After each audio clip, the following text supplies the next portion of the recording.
reunião porque há um clima de desidratação.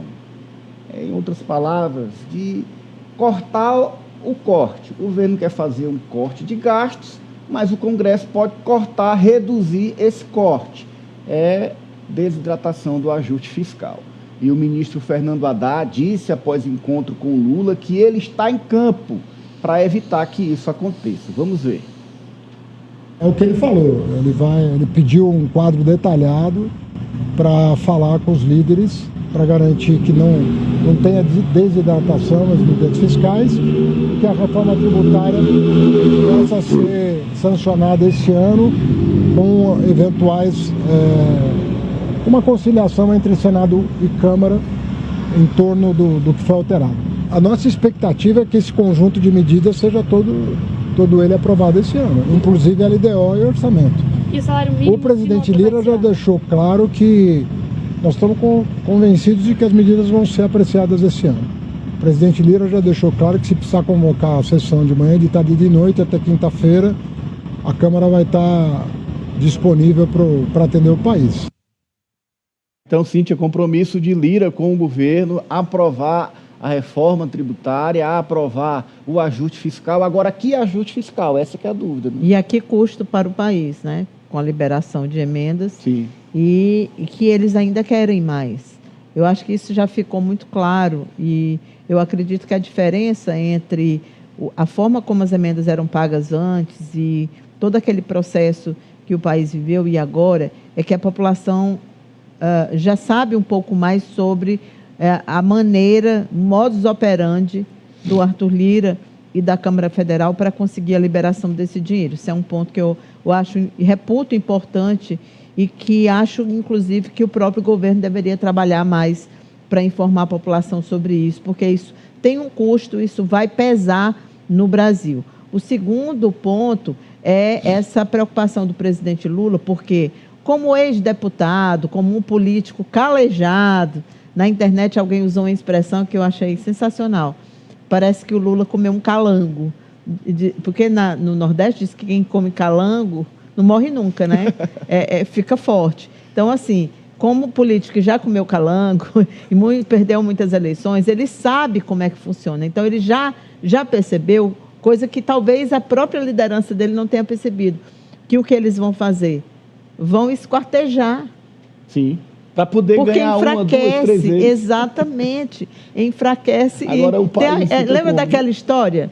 Uma história que se costuma contar aqui do Piauí, que é sensacional, que envolve o ex-governador Alberto Silva, que recebeu os deputados. Conte-nos. Não, é muito longa a história. Mas ele recebeu os deputados e alguém contou essa história, não sei se foi o João Carvalho aqui, e que ele sabia que os deputados tinham pedido dinheiro para estar ali. Estavam ali porque o governador tinha dado muito dinheiro. E ele disse que tinha custado muito caro aquilo. Então, fatiar é algo que, para o governo, tem um peso maior. E o presidente já está antevendo isso aí. E tem um custo maior, né? Para o país, inclusive. Kátia, você que conhece bem votações no parlamento, já acompanha há muitos anos. Esse filme, de fato, é uma estratégia recorrente, agravada pelos últimos anos, pela situação do Congresso do governo passado para cá, quando ganhou um orçamento próprio. Assim, as coisas não são mais as mesmas, né? Depois da criação, do advento aí dessas emendas PIX, que os parlamentares não... Estava claro que não iriam abrir mão, né? A cruzada do Flávio Dino não é que foi em vão, né? Mas que isso, para além do dinheiro, que a Cíntia colocou bem, né? Que ficou claro a negociação não com os projetos do país, não com as necessidades do país, mas com o seu orçamento, com o dinheiro que vão ter ali para enviar para as suas prefeituras, para os seus municípios, para os seus estados, ficou claro ali que criou-se um poder, né? Ou aumentou um poder que já existia.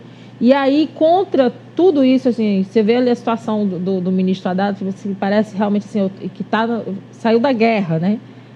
O semblante dele ali, porque foi construído aí todo um processo, essa reforma tributária, para avançar. Ele que assumiu negociações. E agora o processo de desidratação pode desconfigurar tudo, né? E aí temos, além disso, contra o presidente, você vê aí o tempo, né? A Câmara tem ali, tem o tempo do recesso, tem a lei orçamentária, está tudo amarrado. Está tudo amarrado.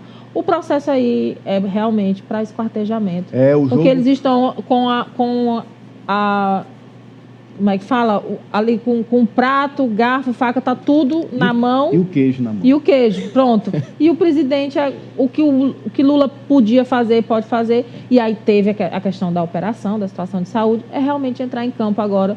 Porque quando chega do ponto dos 3 ministros ali terem que ir ao presidente, tudo é porque os esforços deles já não foram suficientes. E isso é uma negociação que se arrasta, já estamos nos 45 do segundo tempo, a definição é para essa semana e é importantíssimo para o país. Vamos ver que preço que a gente vai pagar. É a reforma tributária há décadas sonhada nesse país. É o ajuste fiscal, o corte de gastos que tanto é cobrado do governo, que o governo quer fazer e agora depende do Congresso Nacional. Então você fique de olho na atuação dos congressistas, do seu deputado, do seu parlamentar, porque lhe interessa e interessa muito ao país como a gente vai pagar impostos daqui para frente, qual corte o governo está disposto a fazer para cumprir com outras obrigações, para manter o equilíbrio fiscal. Então tudo isso tem a ver com a economia do país e com o seu dia a dia. Bom, a gente vai trazer para você agora uma notícia boa local, porque uma parceria de sucesso, um resultado, algo que deu